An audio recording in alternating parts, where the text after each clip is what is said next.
Hello and welcome to another video. So Vengeance Blood obviously is going to get a major spotlight on the channel for a while because of course it is one of the most powerful and most recent decks. So of course we're going to be covering a few variations as it swifts and changes until probably closer to the end of the month. I'm expecting to have one Vengeance list out at least once a week that's probably being changed up or modified minimum. So sorry guys, I know some of you guys find this deck a plague on society.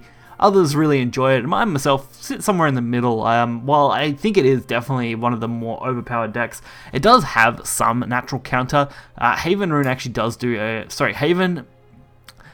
What was I thinking? Elena Haven does really well, and Earth Rune actually does really well against Blood. Of course, if Blood gets a perfect roll, it's really hard to stop, and it's always been one of those kind of decks, but obviously that does make it pretty RNG heavy, so no surprise there. So the variation so far has been refined down a fair bit if you've watched my previous couple of videos, especially my previous Calamity Bringer video.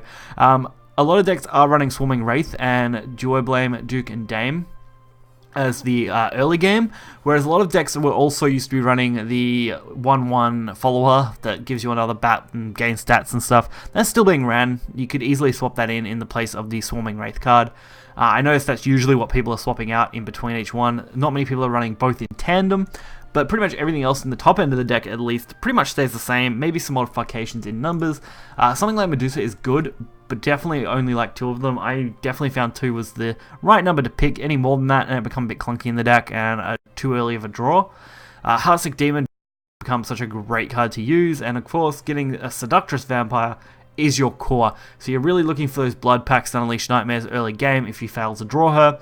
And otherwise, really, if you don't get her, you're forced to use the Azazel as soon as possible to get into Vengeance and still restrict your opponent. So we're going to get right into this and check it out.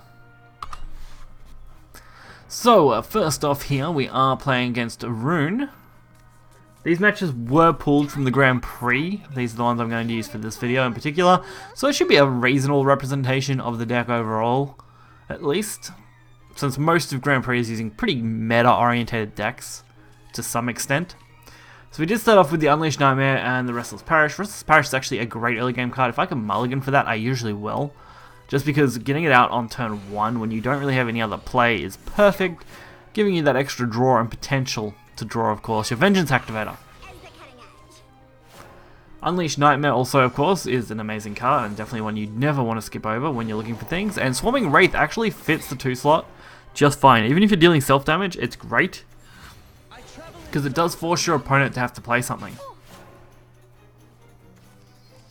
The only problem I found with this deck occasionally is overdraw. Sometimes in the early game, if I push too hard, I do end up drawing too close to 9 and potentially burning my next card, so I do have to be fairly careful.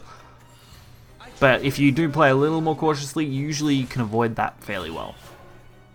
So no Vengeance Activator, which is a little sad.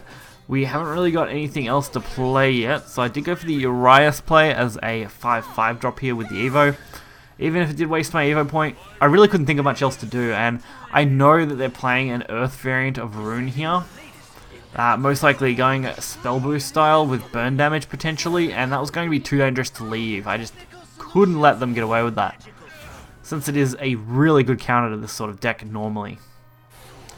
So, Duo Blame, Duke, and Dame. I did make the error, of course, of forgetting to play this correctly.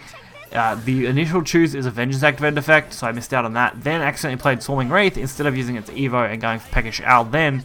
And of course using Peckish Owl to remove it would have been a much better play.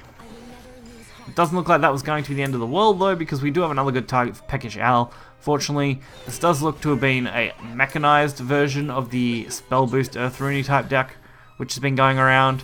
There's some really interesting hybrid decks for Rune that have been trying to incorporate the burn power that, of course, Burn Earth Rune has, if you've watched that video, and the Mecha Evolve Rune, if you've seen that one. So, interesting that people have been going from both directions here. So I did go for the Heartsick Demon, couldn't think of anything else to go for.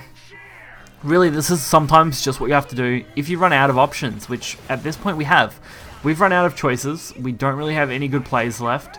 We haven't got our Vengeance Activator, so we can't activate Heartsick Demon to lower things. We couldn't have activated anything else either, which is a strong disappointment. We have got the Calamity Bringers, which will at least buy us some time, and Destructive Succubus, which is also quite a good card for buying some time. And fortunately for us, they went for exactly 3 followers, which is perfect for our Calamity Bringer to actually clear off. We do now have, of course, the Commander, and we are in Vengeance now because Calamity, of course, will put us there. I really couldn't think of another play. If I went for pretty much anything else, I would have been putting myself at risk, so I didn't really have a choice. Even in Calamity's case, it did put us close to lethal range if they had a couple more burns. Fortunately for us, they didn't. But now we can go for a very comfortable Destructive Succubus with some wards, so why not? We've got a couple of turns of that at least.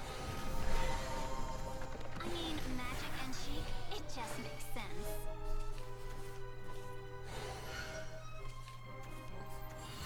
Techno Lord should be fine. It's going to wipe us out, unfortunately, but that's life right now. I would like to clear this board though, so Calamity Bringer is probably going to be the play. We can actually lower costs now as well. Is that the way to go? Yeah, it's still the way to go. I should have done Calamity Bringer first, to be honest. I did mess that up pretty bad. If I hadn't have stuffed that one up, would have been a better play. But that's of course a retrospective, so next time I'll know not to make that error. So that's a nice wide board, but a very easy one for our Destructive Succubus to actually remove, so I'm actually quite happy with that. Especially since with that clear, we're actually pretty set. The only real trouble is that I can't get over the 6-3 without wasting my 6-6. That was a little disappointing, otherwise I would have liked to have just won the game with that. We have now got the Azazel though with the, of course, Laura, which is good. That's at least 3 damage, so if we can retain 2, we can win the game. I'm a little impressed though with how well they're doing here. And their healing does put them a little out of range typically. But doesn't look like they can get past the Calamity, which is perfect for us if they only had one more way to remove that. Very close game. And for the next one, we are going up against Haven. Another extremely popular deck, of course. Rune Haven Blood seems to be the most common 3 decks I face on the current ladder and in Grand Prix. Rune because it's a natural counter to both these decks and does a wonderful job of it. Blood, of course, because it's dominating with Vengeance quite heavily, and even Mecha Blood actually has been making a few decent appearances. And then, of course, Elena Haven has been a priority deck for most players, as it does counter fairly well against Blood overall, and is just an overall good deck. That doesn't mean, of course, it can win every game. It really does come down to about a 50-50, I think, between Elena and Blood a lot of the time, in my experience at least. So I get the chance for the Blood Pact, still looking for that 8-drop card. It's definitely going to be a close one. So now if I go for the draw here, we actually see we maxed out our hand, which is really bad. I do tend to try and avoid that, but sometimes it's just hard to think, like, what should I actually do here to avoid it? So we did get a burn of a card. Luckily it was just a Swarming Wraith. Nothing I'm actually too worried about. And we are going to force the Azazel Vengeance instead, since I couldn't get my early Vengeance activator, and that is just sometimes the case. So while we don't get to see the Seductive Succubus, it does get to show the other side of this deck, where it can actually go long term and have some longevity to it, and can actually survive quite well off its own card, so it's not too bad at all. Although I do wish I had some amulet removal to deal with Elena's, but I guess there's just enough to deal with boards that you don't typically need to worry too much. I think the only downfall we run into with this hand in particular is the triple Laurel. If we had another play, we could actually be okay. Laura is just such a difficult card this early in the game. We need to come up with a play now, so using a Heartsick Demon, we do lower the cost of Urias and Laura to set up nicely for next turn potentially. Where I might want to go for her. So we decided, yep, we'll take it. Probably wasn't the best way to use our cost lowering abilities, but we get a 9-drop Arranged Commander, 9 damage to face, plus 2 from the, of course, Demon there, for a nice 11 damage turn. Plus, we are pretty protected. I mean, they're not going to easily take us out, since we have to take at least 4 major hits to lose, minimum. And that was a really nice removal. It did cost them pretty much everything, but it was definitely solid. And now we get the Calamity Bringer, which, considering we have Enraged General already in our hand and our Urias is dealing 5 damage, we should be able to win this potentially next turn, with little to no issue. Provided the healing isn't absolutely nuts, we should be fine. They can heal 2 damage and wipe the board. That's where we're going to run into problems. But with just 1 health, I don't know how possible that will be. Especially since they are taking damage from the Urias. Alright, not too bad, but the Calamity is still going to end this game.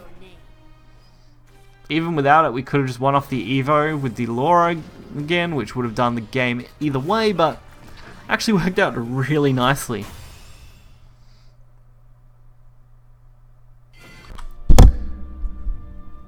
So this deck is definitely extremely solid, and I can definitely see how popular it is and why it's so powerful.